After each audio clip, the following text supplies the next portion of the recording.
Hi అండి, నమస్తే. నేను మీ ఎడిట్ పాయింట్ రమేష్. ఎప్పుడెప్పుడు అంటున్న మన బజార్లోకి ఇంకో ప్రోడక్ట్ కూడా వచ్చి చేరింది. అయితే ఈరోజు కాస్త డిఫరెంట్గా ఆ ప్రోడక్ట్ గురించి ఎక్స్ప్లెయిన్ చేయడానికి మనతో పాటు ఉన్నారు అఖిల గారు. తను బెంగళూరు నుంచి వచ్చారు ఇక్కడికి. బెంగళూరు నుంచి అనగానే కన్నడ మాట్లాడుతుంది, లేకపోతే మనకు అర్థం కాని భాషను మాట్లాడుతుంది అనుకోకండి. మన తెలుగు అమ్మాయే, కరీంనగర్ నుంచి వచ్చింది. తను ఈరోజు ఒక కొత్త ప్రొడక్ట్స్ని, మేక్ ఇన్ ఇండియా ప్రొడక్ట్స్ని కూడా మార్కెట్ చేస్తోంది. మరి ఏ ప్రోడక్ట్ ఉంది ఏంటి అనేది మనం ఈరోజు తెలుసుకుందాం.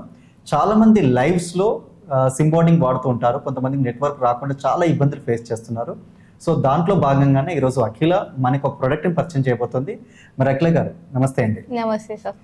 ఓకే, మీరు ప్రోడక్ట్ సిమ్ బాండింగ్ ప్రోడక్ట్ అన్నారు కదా. సో అంటే ఆ ప్రోడక్ట్ ఏంటి, ఎలా, ఎక్కడి నుంచి స్టార్ట్ అయింది, దాని గురించి ఒకసారి మా వాళ్ళకి వివరించండి. డెఫినెట్ గా యాక్చువల్లీ ఇది వచ్చేసి మనకి జిఫిలింక్ ఇంటర్నెట్ బాండింగ్ రౌటర్. మా కంపెనీ వచ్చేసి బెంగళూరులో స్టార్ట్అప్ అండి. అండ్ మేము ఇంటర్నెట్ బాండింగ్ రౌటర్స్ మ్యానుఫ్యాక్చర్ చేస్తున్నాము. దీని మెయిన్ పర్పస్ ఏంటంటే live streamers like last mile internet connectivity provide చేయడం అనేది ది మేజర్ ఎజెండా. ఇప్పుడు మనం లైవ్ స్ట్రీమర్స్ తీసుకున్నట్టయితే వాళ్ళకి కొన్ని లొకేషన్స్లో అసలు ఇంటర్నెట్ కనెక్టివిటీ అనేది ఉండదు. ఆర్ ఎల్స్ కొన్నిసార్లు సడన్గా వీడియో క్వాలిటీ అనేది డ్రాప్ అయిపోతుంది, లేకపోతే బఫర్ అవ్వడం, అట్లాంటి ఇష్యూస్ అనేవి చాలా ఫేస్ చేస్తూ ఉంటారు వాళ్ళు. సో దానికోసం అని చెప్పేసి మేము ఈ ప్రోడక్ట్ని లాంచ్ చేయడం జరిగింది. ఈ ప్రోడక్ట్ వచ్చేసి మనం డిఫరెంట్ ఆపరేటర్స్ని ఒకేసారి కనెక్ట్ చేసుకోవచ్చు. ఇందులో అంటే డిఫరెంట్ ఆపరేటర్స్ అంటే ఓన్లీ ఇప్పుడైతే ఇందులో మీరు నాకు ఇచ్చిన డివైస్ లో చూసుకుంటే కనుక ఒక ల్యాన్ ఇన్పుట్ ఉంది అండ్ అలాగే 3 డోంగల్ పెట్టుకునే ఫెసిలిటీ ఉంది. మరి ఇందులో సిమ్ పెట్టుకునే ఫెసిలిటీ ఏం లేదు కదా, మరి ఏంటి ఇది ఎలా? ఇది వచ్చేసి మనం డైరెక్ట్ గా సిమ్ కార్డ్స్ ఇన్సర్ట్ చేసుకోలేం సార్. మనకి ఇన్పుట్ కోసం వచ్చేసి 3 USB ఇంటర్ఫేసెస్ ఉంటాయి అండ్ ఒక డైరెక్ట్ ఈథర్నెట్ ఇన్పుట్ ఉంటుంది. మనం ఒక బ్రాడ్బ్యాండ్ కనెక్ట్ చేసుకోవచ్చు, డైరెక్ట్ గా కనెక్ట్ చేసుకోవచ్చు. అండ్ ఎన్ని డాంగిల్స్ కానీ లేకపోతే ఇంకా మనకి ఒక పర్సన్ వచ్చేసి 2 బ్రాడ్బ్యాండ్స్ యూజ్ చేస్తున్నారు, ఆ 2 వాళ్ళకి ఒకేసారి కనెక్ట్ చేసుకోవాలి, ఒకేసారి 2 కలిపి యూజ్ చేసుకోవాలి అనుకున్నారు అనుకోండి, ఈ డివైస్తో వాళ్ళు కనెక్ట్ చేసుకోవచ్చు. అలా కాకుండా వాళ్ళకి ఒకే బ్రాడ్బ్యాండ్ ఉంది అండ్ ఆ బ్రాడ్బ్యాండ్లో ఏమైనా ఇష్యూస్ ఉన్నాయి, ఒకే దానిపైన రిలయబుల్ అవ్వలేరు వాళ్ళు అన్నప్పుడు మనం ఈ ఒక బ్రాడ్బ్యాండ్ డైరెక్ట్గా ఇన్పుట్ ఇచ్చేసి వాళ్ళ మొబైల్ ఫోన్ కానీ ఇంకా లేకపోతే ఏదైనా డాంగిల్స్ కానీ ఇంకా ఏ ఫార్మ్ ఆఫ్ మొబైల్ తో కూడా మనం దీన్ని కనెక్ట్ చేసుకోవచ్చు. ఓకే, ఎన్ని మొబైల్స్ మనం కనెక్ట్ చేసుకోవచ్చు? ఇన్పుట్ వచ్చేసి మనం ఏదైనా ఇవ్వచ్చు సార్. అక్కడ మనకి ఇక్కడ 3 USB ఇంటర్ఫేసెస్ ఉన్నాయి కాబట్టి అప్ టు 3 మొబైల్స్ మనం కనెక్ట్ చేసుకోవచ్చు. ఇక్కడ వచ్చేసి మనకి 3 ఇన్పుట్స్ ఉన్నాయి కాబట్టి 3 మొబైల్ ఫోన్స్ మనం కనెక్ట్ చేసుకోవచ్చు. అండ్ ఒక్కొక్క మొబైల్లో ఒక్కొక్క ఆపరేటర్ ఉంది అనుకోండి. ఫర్ ఎగ్జాంపుల్ నా మొబైల్లో నేను ఎయిర్టెల్ వాడుతున్నాను, మీ మొబైల్లో మీరు జియో వాడుతుండొచ్చు. సో 2 ఆపరేటర్స్ లైక్ ఎయిర్టెల్ వచ్చేసి నాకు ఒక 20 Mbps స్పీడ్ ఇస్తుంది అండ్ మీ జియో వచ్చేసి మీకు ఒక 10 Mbps స్పీడ్ ఇస్తుంది అనుకోండి. 2 కలిపి మనకి 30 Mbps స్పీడ్ అవుతుంది. అండ్ ఒక బ్రాడ్బ్యాండ్ నేను కనెక్ట్ చేసుకున్నాను, ఒక 100 Mbps బ్రాడ్బ్యాండ్ నేను కనెక్ట్ చేసుకున్నాను.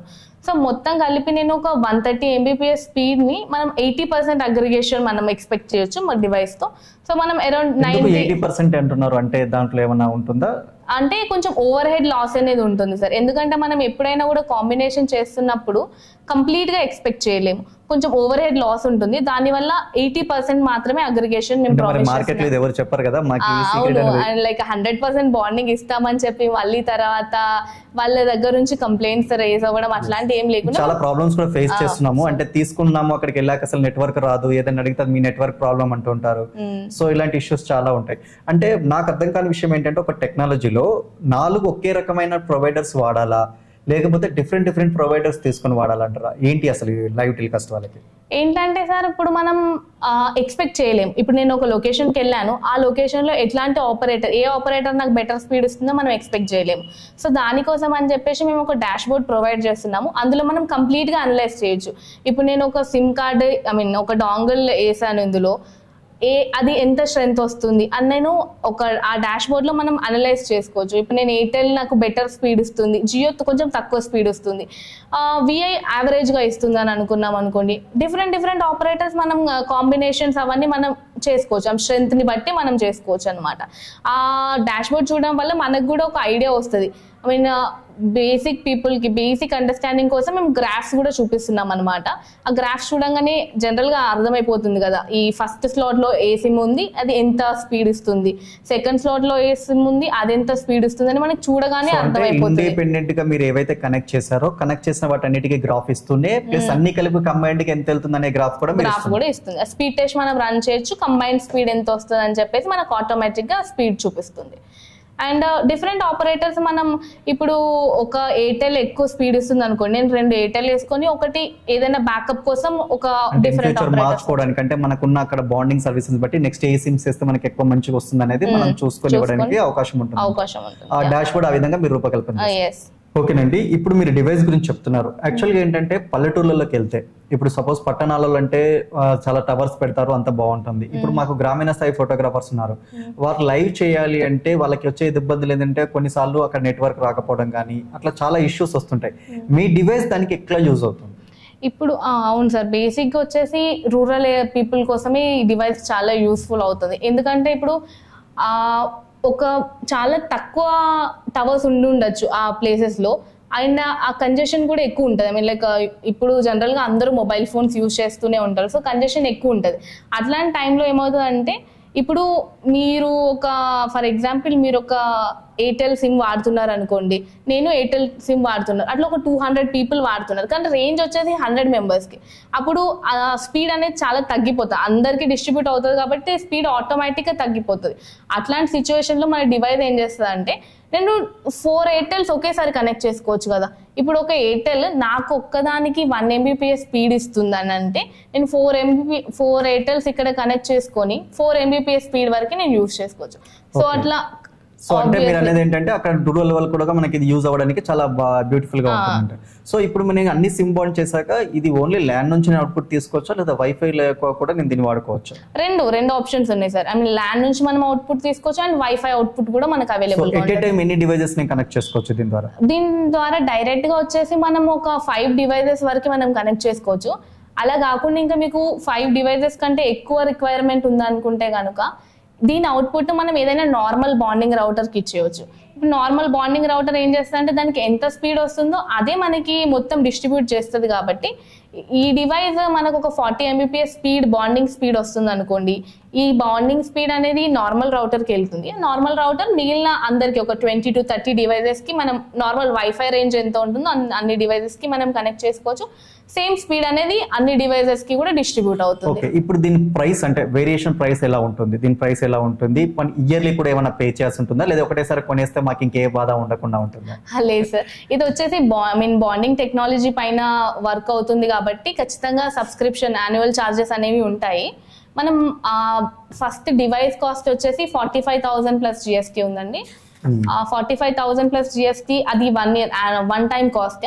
సెకండ్ ఇయర్ నుంచి మీరు 15,000 పే చేయాల్సి ఉంటుంది సర్వర్ ఛార్జెస్ కోసం. మీకు ఫస్ట్ 1 year కి మేము అది కాంప్లిమెంటరీ ఇస్తున్నాము. సో సెకండ్ ఇయర్ నుంచి మీరు 15,000 పే చేస్తే సరిపోతుంది. యాక్చువల్గా చాలా మందికి డౌట్ ఉందండి, ఎందుకు మీకు ఇయర్లీ పే చేయాలి? ఇది ఏంటంటే sir, bonding technology, right? Bonding టెక్నాలజీలో ఏంటంటే మనం డిఫరెంట్ ఆపరేటర్స్ ఒకేసారి కనెక్ట్ చేస్తున్నప్పుడు డేటా అనేది ఏమవుతుందంటే ప్యారలల్ గా ఈ అన్ని సిమ్స్ లోకి డిస్ట్రిబ్యూట్ అవుతుంది. సో డిస్ట్రిబ్యూట్ అవునప్పుడు ప్యాకెట్స్ అనేవి డివైడ్ అయిపోతాయి కదా. సో ఆ డివైడ్ అయిన ప్యాకెట్స్ ని మనం కంబైన్ చేయడానికి, స్టిచ్ బ్యాక్ చేయడానికి మనకి ఒక సర్వర్ అనేది రిక్వైర్ అవుతుంది. సో ఆ సర్వర్ కోసం మనం ఎక్స్ట్రా యాన్యువల్ గా మనం చార్జెస్ పే చేస్తున్నాము. So that is the major like a basic concept. దీంట్లో ఒకే ప్రైస్ ఉంటుందా ఆల్ సర్వర్స్, లేదా ప్రైస్ సర్వర్స్ లో కూడా వేరియేషన్స్ ఏమైనా ఉంటాయా? అంటే మీరు వాడే సర్వర్ ఏంటి, ప్లస్ బయట వాళ్ళు ఏంటంటే ఇప్పుడు చాలా వరకు 10,000కి అంటారు, 8,000కి అంటారు, ఒకరు 25,000 అంటారు, ఒకరు 50,000 అంటారు. సో అందులో ఏంటి అసలు వేరియేషన్స్ ఎలా ఉంటాయి? ఏంటంటే సార్, ఇప్పుడు సర్వర్స్ ప్రొవైడ్ చేసే కంపెనీస్ డిఫరెంట్ గా ఉంటాయి. మనం వచ్చేసి digital ocean, virtual servers, AWS నుంచి అట్లాంటి సర్వర్స్ అన్ని మనం ప్రొవైడ్ చేస్తాం. ఇది కంపెనీస్ ని డిపెండ్ అయి ఉంటుంది. లైక్ ఇప్పుడు మా కంపెనీ వాళ్ళకి ఆ కంపెనీతో ఉన్న టైఅప్స్ బట్టి మేము 15,000 ఛార్జ్ చేస్తున్నాం. అట్లా కాకుండా ఇప్పుడు మనం వేరే డివైజెస్ తీసుకుంటే వాళ్ళ సర్వర్ ప్రొవైడర్ ఎవరైతే ఉన్నారో వాళ్ళ కమ్యూనికేషన్స్ ని బట్టి వాళ్ళు సర్వర్ చార్జెస్ చార్జ్ చేస్తూ ఉంటారు. ఓకే అండి, ఫైనల్ గా ఇప్పుడు మీ డివైస్ తీసుకున్నాక, మీరంటే బెంగళూరు అన్నారు, మరి మాకు డివైస్ తీసుకుంటే ఏదైనా సర్వీస్ వారంటీ ఎన్ని రోజులు ఇస్తున్నారు? దీనికి ఏదైనా టెక్నికల్ సపోర్ట్ అంటే ఏదైనా ప్రోగ్రామ్ లో ఇబ్బంది ఎదురైంది అనుకోండి, దానికి సంబంధించిన టెక్నికల్ సపోర్ట్ ఏమైనా మీకు అందుబాటులో ఉందా? ఎస్ సార్, ఆల్వేస్ లైక్ మాకు కస్టమర్ సక్సెస్ టీమ్ ఉంటుంది. మీరు కాల్ చేయొచ్చు, డైరెక్ట్ గా వాళ్ళు ఆన్సర్ చేస్తారు. Like 24 hours customer success team available గా ఉంటుంది. And also like service warranty వచ్చేసి 1 year ఇస్తున్నాము. అది కాకుండా 1 year వరకు ఫ్రీగా ఉంటుంది. అది కాకుండా ఏమన్నా ఫిజికల్ డ్యామేజెస్ ఎక్స్టర్నల్ ఏమన్నా అయినా కూడా మీరు ఆల్వేస్ మాకు కాంటాక్ట్ అవ్వచ్చు. మేము అన్ని రిపేర్ చేసి అప్గ్రేడేషన్ ఉంటుంది సార్. లైక్ ఎప్పుడు ప్రోడక్ట్ పైన వర్క్ చేస్తూనే ఉంటాం కాబట్టి ఫ్రీక్వెంట్ గా అప్గ్రేడేషన్ వస్తుంది. అప్పుడు కస్టమర్ సక్సెస్ టీం వాళ్ళు మనకి కాల్ చేసి అప్డేట్ చేస్తారు. మేమే అంత బ్యాక్ ఎండ్ నుంచి చూసుకుంటాం. మీరు ఏం చేయాల్సిన అవసరం ఉండదు, బ్యాక్ ఎండ్ నుంచి అంతా వాళ్ళే అప్డేట్ చేస్తారు. అండ్ ఇష్యూస్ ఏమైనా ఉన్నా కూడా వాళ్ళే సాల్వ్ చేస్తారు. సో ప్రాబ్లం ఏమి ఉండదు. ఇన్ కేసు ఒకసారి డివైస్ తీసుకొని ఇంకా మళ్ళీ అక్కడికి మర్చిపోండి, అట్లాంటి ఇష్యూస్ ఏమి ఉండవు. ఒకసారి మీకు ఏమైనా ఇష్యూస్ ఫేస్ చేస్తే కనుక ఖచ్చితంగా కాల్ బ్యాక్ చేస్తే ఎవరైనా ఒకరు ఖచ్చితంగా అవైలబుల్. ఎప్పుడైనా వీళ్ళకి కావాలంటే మీరు ఏదైనా ఆన్లైన్ జూమ్ మీటింగ్స్ లాంటివి ఏమైనా కండక్ట్ చేస్తారా? డెఫినెట్ గా సార్. ఒకసారి మీరు ప్రోడక్ట్ పర్చేస్ చేసిన తర్వాత మేము జూమ్ మీటింగ్ కండక్ట్ చేయడమో లేకపోతే నార్మల్ కాల్లో అయినా కండక్ట్ చేయడమో, ఆన్ బోర్డింగ్ కాల్ అనేది ఖచ్చితంగా ఇస్తారు. ఒక 2-3 టైమ్స్ వరకు అయినా షెడ్యూల్ చేయడం జరుగుతుంది. ఏంటంటే పర్సన్ కి ఫెమిలారిటీ వచ్చేంత వరకు, అంటే వాళ్ళు యూజ్ చేయడం ఎలా యూజ్ చేయాలి అదంతా ప్రాపర్ గా ట్రైనింగ్ ఇస్తారు వాళ్ళు. అదంతా. Thank you Akhila, thank you very much. Beautiful product ఇచ్చారు. చూసారు కదా, మనకి ఈ ప్రోడక్ట్ వచ్చేసి జెఫ్లింగ్ ప్రోడక్ట్ అనేది మనకు అందుబాటులో ఉంది. దీంట్లో 3 USBs పెట్టుకోవచ్చు, అంటే డోంగల్స్ లాగా పెట్టుకోవచ్చు. 1 ఎథర్నెట్ నుంచి కేబుల్ ఇచ్చుకోవచ్చు, లేదా 3 మొబైల్ డివైజెస్ నుంచి కనెక్ట్ చేసుకొని మనం చేసుకోవచ్చు. దీన్ని 45,000 ప్లస్ అయితే ఇప్పుడు GSTతో పాటు అయితే ఇస్తున్నారు. అండ్ ఇయర్లీ 15,000 ఉంది. సో సర్వీస్ కూడా వాళ్ళు 1 year పాటు సర్వీస్ ఇస్తా అంటున్నారు. అలాగే టెక్నికల్ సపోర్ట్ కూడా ఆన్లైన్లో ఇస్తా అంటున్నారు. మీకు డిస్క్రిప్షన్లో అఖిల నంబర్ అండ్ వాళ్ళ MD నంబర్ కూడా మీకు ఇవ్వడం జరుగుతుంది. కంపెనీ డీటెయిల్స్ కూడా మీకు అందులో పొందుకోవడం జరుగుతుంది. మీరు ఈ డివైస్ కావాలంటే వారితో డైరెక్ట్ మాట్లాడి డెమోని ఆర్గనైజ్ చేయొచ్చు. థ్యాంక్ యూ వెరీ మచ్ అండి. మరొక ప్రోడక్ట్తో మళ్ళీ కలుద్దాం. అప్పటి వరకు సబ్స్క్రైబ్ చేయడం మర్చిపోవద్దు మన ఫోటోస్పాట్ ఛానల్ని. మన బజార్లో మరి ఇంకా చాలా ప్రొడక్ట్స్ కోసం ఎదురు చూద్దాం. థ్యాంక్ యూ అండి.